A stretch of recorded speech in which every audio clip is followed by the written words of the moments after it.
الحمد لله والصلاة والسلام على سيدنا رسول الله وعلى آله وأصحابه ومن والاه. اللهم صل وسلم على سيدنا محمد مفتاح باب رحمة الله عدد ما في علم الله، صلاة وسلاما دائمين بدوام ملك الله وعلى آله وصحبه في كل لحظة ألف مرة. سبحانك لا علم لنا إلا ما علمتنا إنك أنت العليم الحكيم.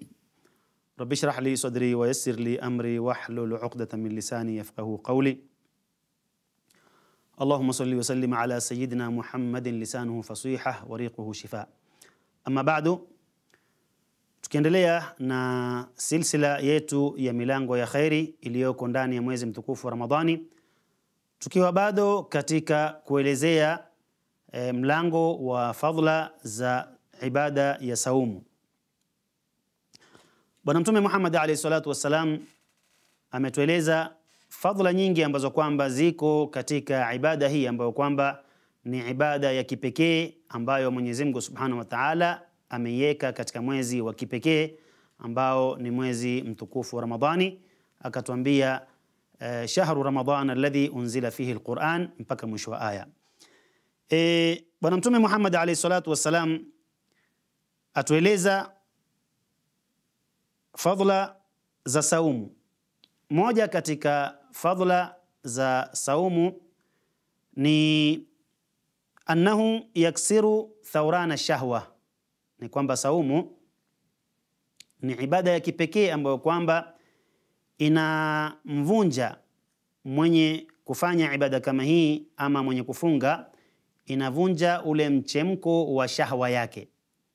Ndio Bwana Mtume Muhammad alayhi salatu wassalam alipokuwa akielezea kuhusu zile khatawat ama ile situation ambayo kwamba wanapitia mabarobaro, akaweza kuwaletea manake ilaji ya kuweza kuwapunguzia ile thauran ya shahwa ambayo kwamba anakuwa nayo zaidi kijana ambayo kwamba ni shab ama barobaro.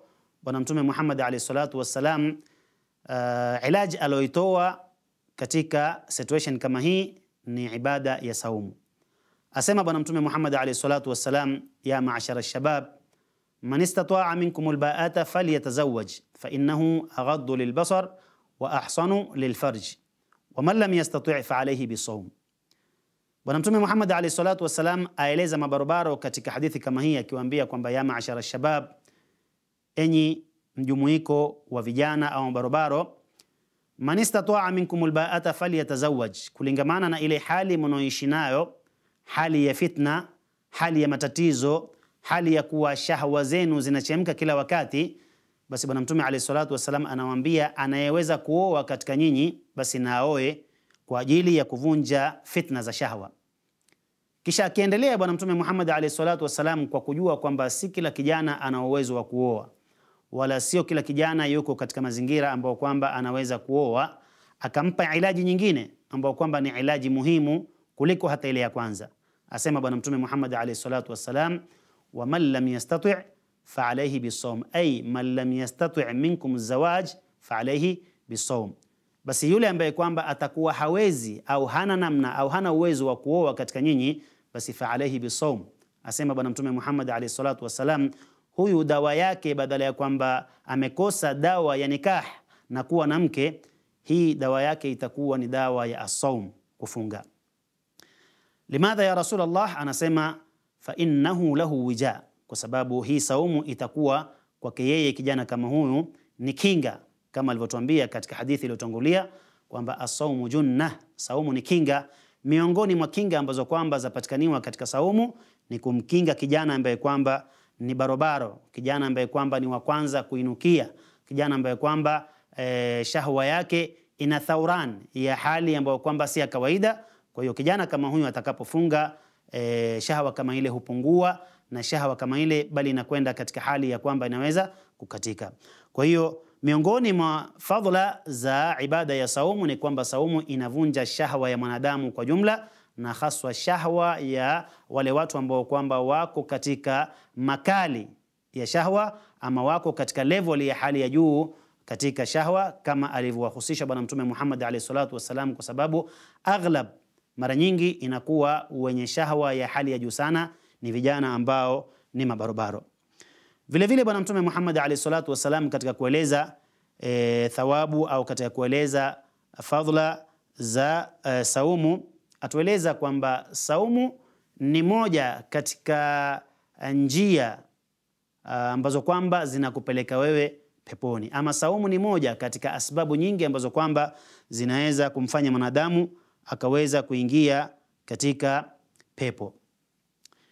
Imepokewa katika Musnad ya Imam An-Nasai alayhi rahmatullahi tabaraka wa taala kutoka kwa Abi Umama radhiyallahu taala anhu, anasema kwamba siku moja nilikuwa na Bwana Mtume Muhammad alayhi salatu wasalam, nikamwambia Bwana Mtume, ya Rasulullah,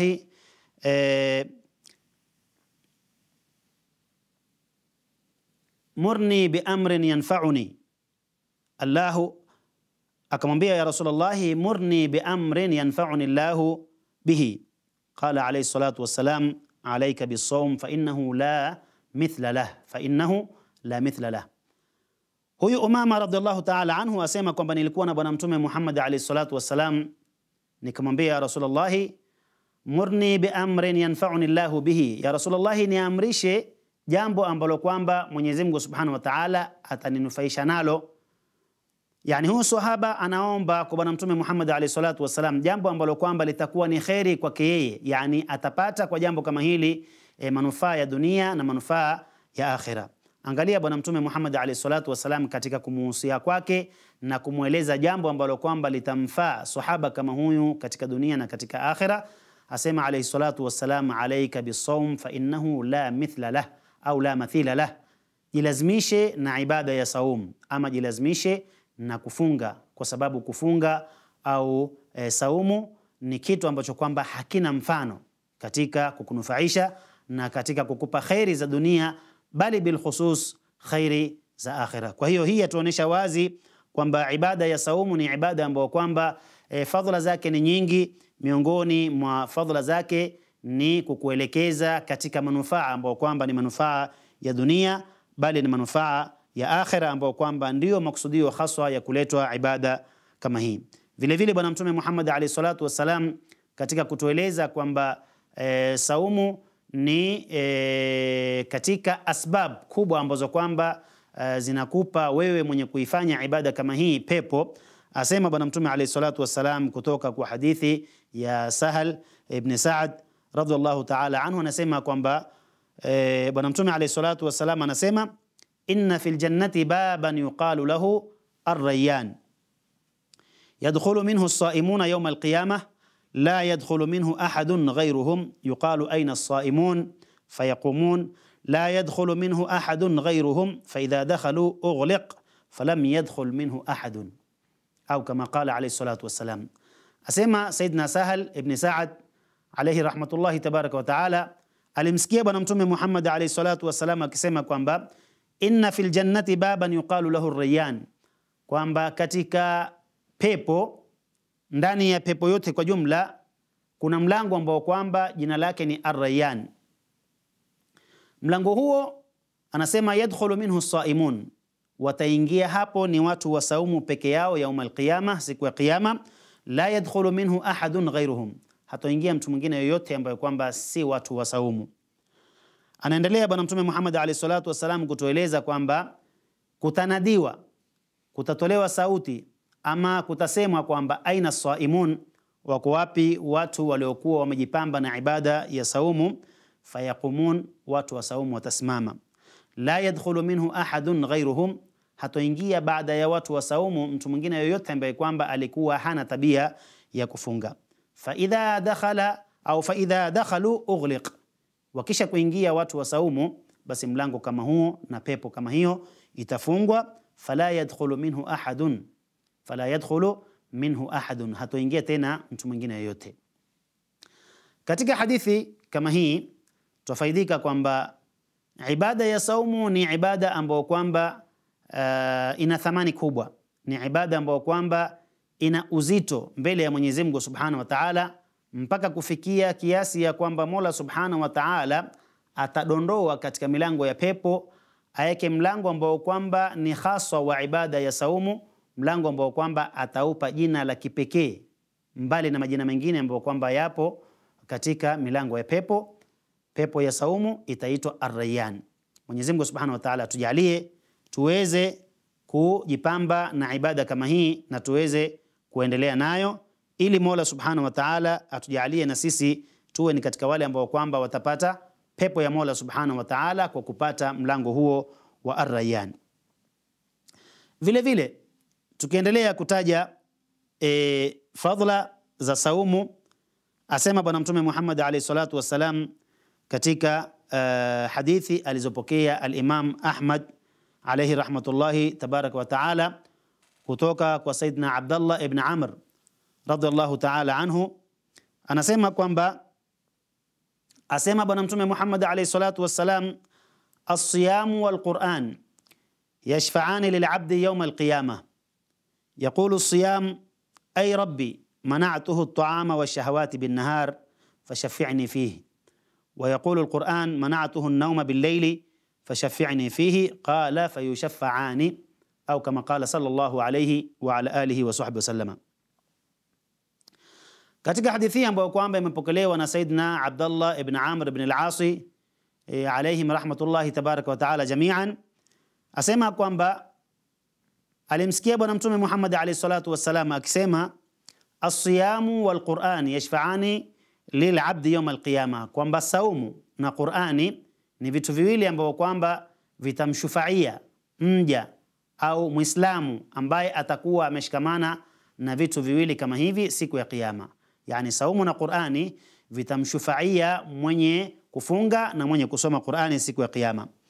Siku hiyo saumu itasema, ya Rabbi, mimi nilimzuia huyu mja wako kutokamana na kula mchana wake wote na akaacha kula kwa kuwa amefunga kwa ajili yako Mola Subhanahu wa Ta'ala. Basi ya Rabbi, kupitia kwa amali hiyo, kwa kuwa mja wako huyu aliacha chakula chake mchana kwa sababu ya ibada kama hii, basi ya Rabbi fashafi'ni fihi, na kuomba umpe shufaa mja kama huyu kwa ajili yangu ambao kwamba mimi ni saumu. Vile vile Qur'ani siku ya Kiyama itamwambia Mwenyezi Mungu Subhanahu wa Ta'ala, ya Rabb, mimi mja kama huyu nilimzuia usingizi usiku, ikawa kazi yake ni kukaa na kuisoma Qur'ani. Kwa hiyo ya Rabbi, naomba kwa ajili ya ibada ambayo kwamba alikuwa akiifanya mja wako huyu ambayo kwamba ni ibada ya kusoma Qur'ani usiku, basi ya Rabbi shafi'ni fihi, na kuomba umpe shufaa mja kama huyu kwa ajili yangu mimi. Asema Bwana Mtume Muhammad alayhi salatu wassalam, fayushafa'ani, itapewa saumu na itapewa Qur'ani shufaa ambao kwamba umeiomba kwa ajili ya mtu kama huyu. Mwenyezi Mungu Subhanahu wa Ta'ala tujalie tuwe ni wale ambao kwamba wameishika saumu kama namna ambayo ametufunza Bwana Mtume Muhammad alayhi salatu wassalam, na tuwe ni waja ambao kwamba tumeishika Qur'ani na kuisoma kama namna anavyotaka Mola Jalla Jalaluhu wa Ta'ala fi ula. Vile vile saumu ni katika sababu kubwa ambazo kwamba Mwenyezi Mungu Subhanahu wa Ta'ala anampa mja wake maghfira kupitia kwa ibada hii ya saumu.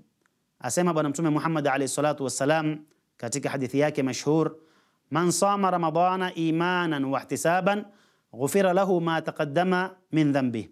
Asema Bwana Mtume Muhammad alayhi salatu wassalam, man sama ramadana, mwenye kuifunga Ramadhani imanan wa ihtisaban, kwa imani na kutaka thawabu, ghufira lahu ma taqaddama min dhanbihi, mtu kama huyu ajri anayoipata ni kusamehewa madhambi yake yaliyotangulia yote. Mwenyezi Mungu atujalie thawabu kama hiyo. Man sama ramadhana, mwenye kuifunga Ramadhani au mwenye kufunga saumu ya Ramadhani imanan, maana ya iman ni kwamba umefunga saumu kama hii hali ya kuwa wewe kufunga kwako ni i'tiqad na iman ambayo kwamba iko ndani ya moyo wako kwamba hii saumu ni ibada ambayo Mwenyezi Mungu Subhanahu wa Ta'ala ameiweka na ni faradhi ambayo Mwenyezi Mungu Subhanahu wa Ta'ala ametuandikia. Kwa hiyo mimi nafunga saumu kama hii kwa ajili ya kutekeleza na kukamilisha amri ya Mwenyezi Mungu Subhanahu wa Ta'ala kwa kuweza kufanya fardhi kama hii ambayo imekuja katika Qur'ani, shahru ramadhana alladhi, Mwenyezi Mungu Subhanahu wa Ta'ala anasema, ya ayyuhalladhina amanu kutiba alaykumus siyam, mumefaradhishiwa saumu. Kwa hiyo Imanan maana yake ni kwamba mimi nafunga saumu hii kupitia kwa haya maamrisho ya Mwenyezi Mungu Subhanahu wa Ta'ala ambayo yapo katika hii aya ambayo Mwenyezi Mungu Subhanahu wa Ta'ala ametueleza kwamba mumefaradhishiwa saumu au mumefaradhishiwa ibada ya saumu. Wahtisaban, vile vile ukaifunga saumu kama hii kwa ajili ya kutaka ajri na kutaka thawabu na kutaka malipo na kutaka pepo kwa Mwenyezi Mungu Subhanahu wa Ta'ala, ukaifunga saumu kama hii kwa kuwa wewe una ihtisab na watarajia upate thawabu na upate ajri na upate mema na mazuri kwa Mwenyezi Mungu Subhanahu wa Ta'ala. Utakapofanya ibada kama hii kwa masharti haya mawili, yani uwe umeifunga kwa imani ya kuwa ni fardhi kutoka kwa Mwenyezi Mungu Subhanahu wa Ta'ala, vile vile uwe umefunga huku ukitarajia thawabu, basi thawabu utakazozipata, asema Bwana Mtume Muhammad alayhi salatu wassalam, ghufira lahu ma taqaddama min dhanbihi, mtu kama huyu anasamehewa madhambi yake yote yaliyotangulia. Mwenyezi Mungu Subhanahu wa Ta'ala tujalie tuwe katika wale ambao kwamba wamesamehewa madhambi yao yote yaliyotangulia. Ndugu mpenzi Muislam, tukimalizia halaka hii ni kwamba bado twarudi kunabihisha kwamba hizi fadhila ambazo kwamba twazitaja katika hadithi hizi za Bwana Mtume Muhammad alayhi salatu wasalam na katika aya hizi za Mola Subhanahu wa Ta'ala, hizi kila Muislamu anaweza kuzipata, lakini tusisahau kwamba si Muislamu yoyote ambaye kwamba anaweza kupata ajiri kama hizi isipokuwa yule Muislamu ambaye kwamba atakuwa na hadhari, Muislamu ambaye kwamba atakuwa katika hali ya uangalifu namna gani ataifunga saumu yake, namna gani ataifanya ibada kama hii, namna gani atatekeleza amri hii ya Mwenyezi Mungu Subhanahu wa Ta'ala. Je, ataitekeleza kama namna alivyoitaka Mola Subhanahu wa Ta'ala? Je, ataitekeleza kama namna alivyoifunza Bwana Mtume Muhammad alayhi salatu wassalam? Ama je, ataitekeleza kama namna alivyoitaja al-Imam al-Ghazali katika daraja ya 3 kwamba saumu ya khawasul khawas ni ile saumu ambayo kwamba Muislamu anafunga moyo wake na maisha yake katika siku hizo kutokamana na kila jambo ambalo kwamba linakupeleka kando na Mwenyezi Mungu Subhanahu wa Ta'ala. Utakapofanya mambo kama haya na kuilinda saumu yako na kujiweka katika hali ya wajawema wa number 1 au katika hali ya wajawema wa class za juu, basi bila shaka ajri kama hizi na fadhila kama hizi na thawabu kama hizi tutazipata kwa Mwenyezi Mungu Subhanahu wa Ta'ala. Letu zaidi ni kumwomba Mwenyezi Mungu Subhanahu wa Ta'ala tujalie tuwe ni wale waja ambao kwamba wanaweza kufahamu ile milango ya khairi ambao kwamba iko ndani ya mwezi mtukufu wa Ramadhani, na baada ya hapo tuweze kusimama na kuzifanya khairi kama hizi. Lengo na shabaha ni kutekeleza amri ya Mwenyezi Mungu Subhanahu wa Ta'ala na kutaka ajri na thawabu kutoka kwa Mola Jalla Jalaluhu wa Ta'ala fi ulah. Kwa haya machache Mwenyezi Mungu Subhanahu wa Ta'ala tujalie min alladhina yastami'una alqawla fayattabi'una ahsana. Allahumma ya man waffaqa ahla alkhair lilkhair wa a'anum alayh, wafiqna Allahumma lilkhair wa 'inna alayh برحمتك يا أرحم الراحمين. وصلى الله على سيدنا محمد وعلى آله وأصحابه أجمعين، والحمد لله رب العالمين.